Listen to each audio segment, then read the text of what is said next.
ہمیں تو حضور صلی اللہ علیہ وسلم کی ہر شے سے یقیناً عشق ہوگا، ہمارے دل میں تو آپ کی محبت ہے، عقیدت ہے، ہمیں تو ہر شے جو ہے عظمت کی بلندیوں پر نظر آئے گی، لیکن اصل میں وہ عربی زبان کا میں نے مقولہ آپ کو سنایا تھا کہ الفضل ما شہدت بہ الاعداء، اصل فضیلت وہ ہے جس کی گواہی اور جس کا اقرار دشمن کرے۔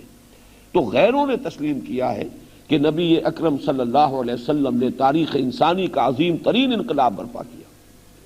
اب میں پہلے اس سے کہ میں حضور صلی اللہ علیہ وسلم نے انقلاب کیسے برپا کیا، میں یہ چاہتا ہوں کہ اس سے قبل ذرا یہ بات سمجھ لیں کہ انقلاب کہتے کسے۔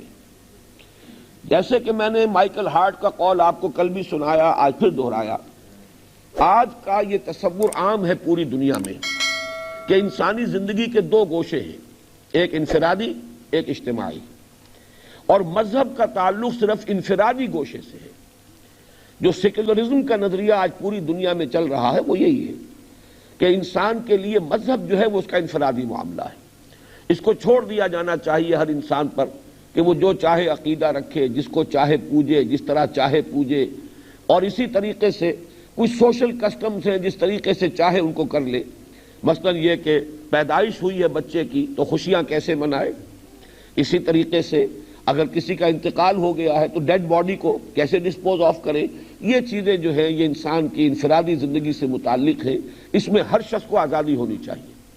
البتہ انسان کی جو اجتماعی زندگی ہے، معاشرتی زندگی، معاشی زندگی، سیاسی زندگی، یہ تین گوشے ہیں۔ اگر آپ مذہبی زندگی کو انفرادی زندگی کو لیں گے تو وہ بھی تین ہی بنیں گے، عقیدہ اور عبادات اور کچھ سوشل کسٹمز۔ یہ تین چیزیں ہیں جو انفرادی طور پر ہر ایک کو اجازت ہونی چاہیے وہ جیسے چاہے ان کاموں کو سر انجام دے۔ لیکن society, economic system, political system, social system, economic system, political system, یہ وہ تین چیزیں ہیں کہ جن کا تعلق انسان کی اجتماعی زندگی سے ہے۔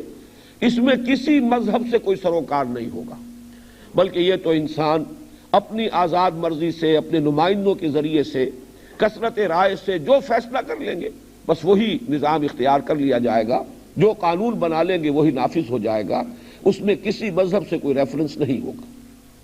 اب یہ جو دو حصے زندگی کے ہیں، ان میں یہ سمجھ لیجئے کہ انقلاب کے اگرچہ لفظی معنی تو ہے تبدیلی، انقلاب تبدیل ہو جانا، بدل جانا، قلب سے بنا ہے یہ لفظ۔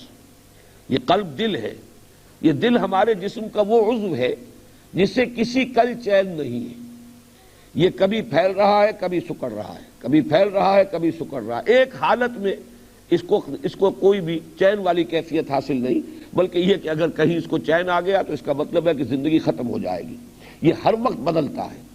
تو انقلاب کا لفظ اسی سے بنا ہے، قلب ماہیت اسی سے بنا ہے، کسی شے کی اندر بنیادی تبدیلی آ جانا، ایسنشل چینج، وہ ہے قلب ماہیت۔ انقلاب ہے بدل جانا، اس معنی میں تو کسی بھی تبدیلی کو انقلاب کہا جا سکتا ہے، لیکن یہ اصطلاح عام طور پر استعمال ہوتی ہے جب اجتماعی زندگی کے کسی گوشے میں تبدیلی واقع ہو۔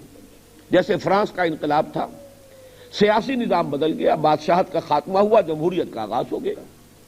یا جیسے بولشوک ریولوشن تھا رشیا کا اس صدی کا، اس میں معاشی ڈھانچہ بدل گیا، انفرادی ملکیت کا اصول ختم، سب کچھ جو ہے وہ قومی ملکیت میں ہے۔ یہ بھی یقیناً معاشرتی اور جو معاشی ڈھانچہ ہے بدل گیا، اسے انقلاب کہتے ہیں۔ لیکن جیسا کہ میں کل عرض کر چکا ہوں، کامل انقلاب، مکمل انقلاب، ہمہ جہت انقلاب، ہر پہلو پر کا احاطہ کرنے والا انقلاب صرف انقلاب محمدی ہے صلی اللہ علیہ وسلم۔ اس اعتبار سے بھی انقلابی عمل کسے کہتے ہیں اسے ہمیں سمجھنا چاہیے حضور کی سیرت سے۔ اور ایک اور پہلو بھی نوٹ کر لیجئے، دنیا میں جتنے دوسرے انقلاب آئے اس پر مستضاد کے وہ جزوی انقلاب تھے۔ ایک اور بات آپ کو نظر آئے گی، انقلابی نظریہ کسی اور نے پیش کیا اور عملاً انقلاب برپا کسی اور نے کیا۔ ایک نسل میں یہ کام نہیں ہو پایا۔ آپ کو معلوم ہے کہ فرینچ ریولوشن کی پشت پر والٹیئر اور روسو بہت سے مفکرین تھے، انہوں نے ایک فکر دیا اور اس فکر کی بنیاد پر پھر انقلاب برپا ہوا، لیکن انقلاب کے عملی برپا کرنے میں والٹیئر یا روسو کا کوئی حصہ نہیں۔ وہ تو صرف مفکر تھے، وہ مرد میدان نہیں تھے، وہ میدان میں آ کر لوگوں کی قیادت نہیں کر سکے، مفکرین ہیں، مصنفین ہیں، اس کے سوا کچھ نہیں۔ اسی طریقے سے بولشوک ریولوشن برپا ہوا، اس کا فکر داس کیپیٹال میں ایک شخص نے دیا جس کا نام مارکس ہے. مارکس اور اینجلز اس کا ایک ساتھی، ان دونوں نے ایک نظریہ دیا، ایک فکر دیا، لیکن اس سے آگے ان میں یہ صلاحیت نہیں تھی کہ خود وہ انقلاب برپا کر سکے. ان کی زندگی میں کسی گاؤں میں بھی انقلاب برپا نہیں ہوا. خدا یہ کہ کسی ملک میں انقلاب آ جائے. یہ آپ کو معلوم ہے کہ یہ انقلاب آیا روس میں، حالانکہ مارکس اور اینجلز دونوں یا جرمنی میں رہے یا انگلستان میں رہے، اور وہاں وہ انقلاب نہیں آیا. انقلاب آیا روس میں، اور ظاہر بات ہے کہ وہ تو پھر بولشوکس اور مونشوکس دو پارٹیز تھی. لینن قائد بن کر میدان میں آیا ہے اور اس نے وہ انقلاب برپا کیا. اس کا تقابل کیجئے اس سے کہ حضور صلی اللہ علیہ وسلم نے کل 23 برس میں فرد واحد سے آغاز کیا اپنی دعوت کا. فکر بھی آپ نے دیا، نظریہ بھی آپ نے دیا، جماعت آپ نے بنائی، لوگوں کو منظم آپ نے کیا، ان کی تربیت کی. پھر یہ کہ میدان میں آ کر عین میدان جنگ میں بھی سپہ سالار محمد الرسول اللہ صلی اللہ علیہ وسلم ہر قدم پر، ہر مرحلے پر آپ ہی نے رہنمائی کی ہے. یہاں تک کہ کل 23 برس، اور یہ بھی ہمارا اصل میں مغالطہ ہے، بنتے ہیں 22 برس، اس لیے کہ 23 برس جو ہے وہ قمری حساب سے ہے، ورنہ اصل جو ہمارا عام جو سوچنے کا انداز ہے وہ ہے سولر کیلنڈر، شمسی. تو اس کے حساب سے کل 22 برس میں حضور صلی اللہ علیہ وسلم نے فرد واحد سے دعوت کا آغاز کر کے لاکھوں کا مربع میل کے رقبے پر ایک نظام قائم کر دیا، ایک انقلاب عظیم برپا کر دیا. نہ صرف یہ کہ اندرون ملک عرب وہ انقلاب جو ہے مکمل ہو گیا، بلکہ خود آپ نے اپنی حیات طیبہ ہی کے دوران بنفس نفیس اس انقلاب کو ایکسپورٹ کرنے کا، تصدیر الانقلاب، اس کی بین الاقوامی جو سطح پر اس کی توسیع تھی، اس کے مرحلے کا بھی خود آغاز کیا ہے. چنانچہ اس کی بھی کوئی نظیر تاریخ انسانی میں نہیں ہے. اس بنا پر میں یہ دعویٰ کر رہا ہوں کہ اگر کوئی شخص یہ سمجھنا چاہے کہ انقلاب کیسے لایا جا سکتا ہے تو اس کے لیے صرف ایک سورس ہے، اسے رجوع کرنا ہوگا سیرت نبوی، سیرت محمدی علیہ صاحب الصلاۃ والسلام کی طرف، کہ اس کے سوا کوئی اور سورس ہمارے پاس نہیں ہے کہ ایک لائف سپین میں، ایک انسانی زندگی کے کل 23 برس کے مختصر سے وقفے میں ایک انقلاب ابتدا سے لے کر انتہا تک کامل ہو گیا. میں نے سیرت النبی سے انقلابی پروسیس کے 6 سٹیپس ڈرائیو کیے ہیں، اخذ کیے ہیں. میں یہ چاہتا ہوں کہ پہلے وہ آپ کے سامنے اجمالاً بیان کر دوں کہ وہ 6 سٹیپس کیا ہیں، اور پھر سیرت کا ہم جائزہ لیں گے. اس کے حوالے سے گویا کہ خاکہ جو بن جائے گا اس میں ہم سیرت کے واقعات کے ذریعے سے رنگ بھریں گے. یہ 6 سٹیپس کیا ہیں؟ سب سے پہلا قدم یہ ہے انقلاب کے لیے جو لازمی ہے کہ کوئی نہ کوئی فلسفہ، کوئی نظریہ ہونا چاہیے انقلابی، نیا نظام فکر وہ لوگوں کے سامنے پیش کیا جائے. جیسے کمیونسٹ ریولوشن کے لیے مارکسزم ایک فلسفہ تھا، ایک نظریہ تھا، اس کو پھیلایا گیا، اس کو پیش کیا گیا، اس کو عام کیا گیا. دوسرا سٹیپ یہ ہے کہ جو لوگ اس فلسفے کو، اس نظریے کو قبول کریں انہیں آرگنائز کیا جائے، جمع کیا جائے، منظم کیا جائے.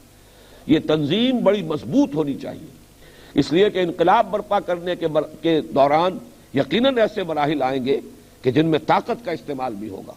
لہذا وہ طاقت کا استعمال صحیح ہو سکے، اس میں تجاوز اور تعدی نہ ہو جائے، اس کے لیے لازم ہے کہ وہ جماعت بہت مربوط ہو، منظم. نمبر 3، اس جماعت کی تربیت کی جائے، ٹریننگ دی جائے. ایسا نہ ہو کہ وقت پڑنے پر وہ کچے اور بودے ثابت ہوں، جب مقابلے کا مرحلہ آئے تو وہ بزدلی کا مظاہرہ کریں. پھر یہ کہ ان کے رگو پے میں وہ اپنا انقلابی نظریہ سرایت کیے ہوئے ہوں. یہ 3 سٹیپس ہیں جن کے نتیجے میں ایک قوت وجود میں آتی ہے، ایک انقلابی طاقت، انقلابی پارٹی.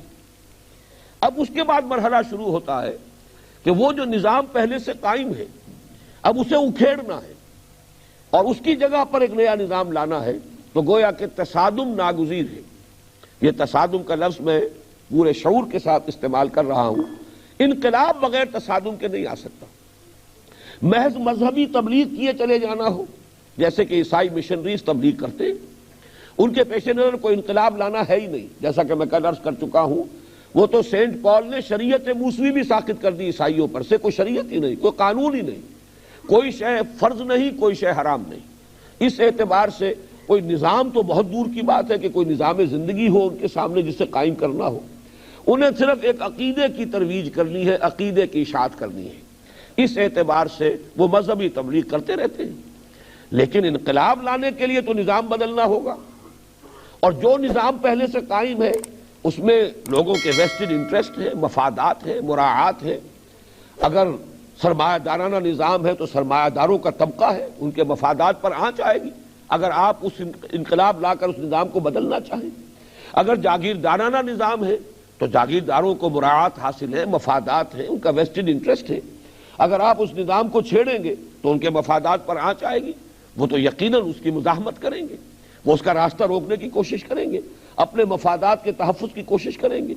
لہذا تصادم ناگزیر ہے۔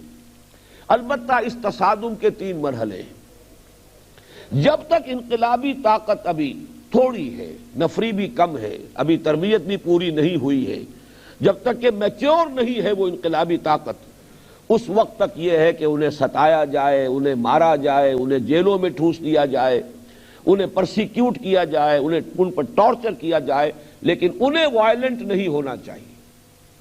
انہیں صبر کے ساتھ اور پرامن رہتے ہوئے بغیر کسی متشددانہ کارروائی کے جو پرسیکیوشن بھی آئے برداشت کرنی چاہیے، کیونکہ اگر شروع ہی میں وہ انقلابی جماعت وائلنٹ ہو جائے گی تو گویا کہ جو وقت کا نظام ہے اس کو کرش کرنے کا اور ان کو ختم کرنے کا جواز مل جائے گا۔